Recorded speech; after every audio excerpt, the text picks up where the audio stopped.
حسادت حسودان با 5 روش مشخص می شود. حسود چی کسی است؟ حسود کسی است که زوال نعمت دیگران را می خواهد. فقط دوست ندارد دیگران خوشحال شود، دیگران موفق شود، به دستاورد برسد، به مدارج برسد، سطوح مرتفع را بپیماید. خودش موفق است یا نیست مهم نیست. می توانید حسودان را با 5 روش بشناسید. 1. افراد حسود همواره خود را با دیگران مقایسه می کنند. همین که می نشیند موفقیت خود را با احمد محمود، کار خود را با احمد محمود، چیزی که خریداری می کند با احمد محمود و دوست و بچه کاکا و نواسه خاله مقایسه می کند. در همه حال زندگیش فقط مقایسه است.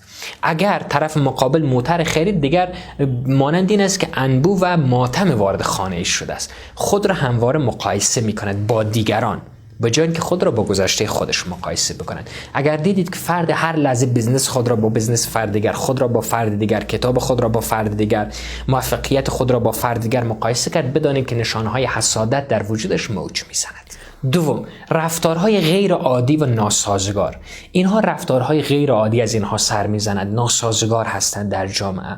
یعنی در جمعی که برود دیگران لبخند بزند، دیگران از موفقیت بگوید، دیگران خوشحال باشد، ناخودآگاه اینها اندوهگین می شود، ناخودآگاه اینها جگرخون می شود. اون محفل را طرد می کند، موفقیت دیگران را نمی تواند تحمل بکند، رفتارهای ناسازگار از خود بروز می دهد.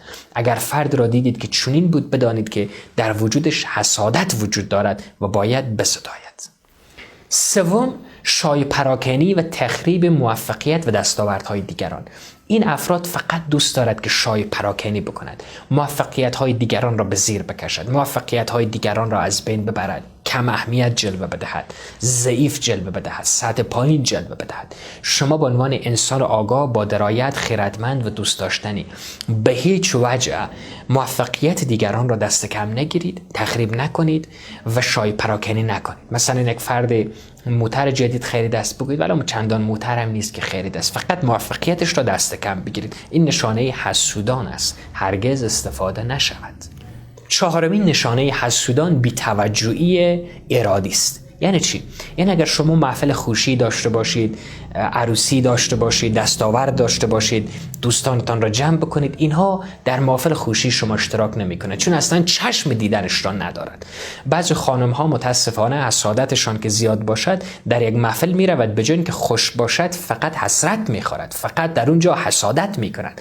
خودش طلای زیاد دارد، با آرایشگاه حداقل 10,000 الی 20,000 افغانی داده است، 4-5 ساعت هم پیش آینه مصرف کرده وقت خود را. زمانی که به عروسی می رود دوست دارد که همه مردم مورد توجه طرف اون نگاه بکنند، دوست دارد که همه زنها طرفش نگاه بکنند.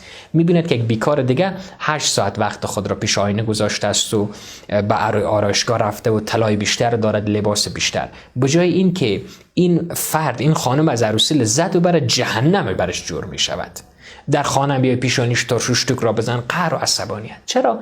چون اصلا حسادت در وجودش است، در حالی که باید از چیزی که دارد لذت ببرد. این افراد دوستان بی‌توجهی است، به محافل خوشی دیگران نمی رود. 5. غیبت و بدگویی. اینها عاشق غیبت کردن و بدگویی است. دوست دارد که فقط بدی دیگران را بگوید، غیبت دیگران را بکند، پشت سر دیگران حرف بزند. لباسش دیدید چطور بود، موترش دیدید چطور بود، جرابش سوراخ بود دیدید، مویش را شانه نکرده بود دیدید، بورتاش کلان شده بود فرصت نکرده بود اون را جور بکند دیدید. فقط و فقط گفته می رود، در حالی که چی نیاز است. بعضی دوستان البته در کامنت ها که من همواره بررسی میکنم، جا دارد که از همه ایزان سپاسگزاری نمایم. یعنی در حد 97 تا 98% اعضایی که ویدیوها را میبیند تشکر میکنه، چون ما آموزش میدیم برای ایزان، وقت ایزان را با سخنان بیهوده ضایع نمیکنیم. بعضیشان هستن میگوید که استاد چرا اصلا رنگ لباست این گونه است؟ اصلا برای من لباس مهم نیست در اینجا که نشستم، فقط چون منظم می نشینم نیکتای استفاده می کنم، به خاطر این کسی یک جو رسمی ایجاد شود، وگرنه من فرد نیستم که به این ظواهر خیلی اهمیت بدهم. دوستان من که با من نزدیک آشنایی دارد میداند این موضوعات را. من هدف من سخن است که انتقال بدم، ولی از سودان نه، این فکر است خب چرا نیکتایش کج بود، چرا اصلا همون مایکی که استفاده کرده بود مایک وایرلس نبود، مایک لینی بود. اینها نشانه‌های حسادت است. پس به هیچ وجه دوستان حسود نباشید. حسادت مذمت شده است، انجامش ندهید. جا دارد که تشکری نمایم از حمایت‌های همیشگی شما. اگر از این قبیل ویدیوها خوشتان میاد، برای حمایت از ما با نشر ویدیوها، کامنت گذاری و استفاده از دکمه سابسکرایب حمایت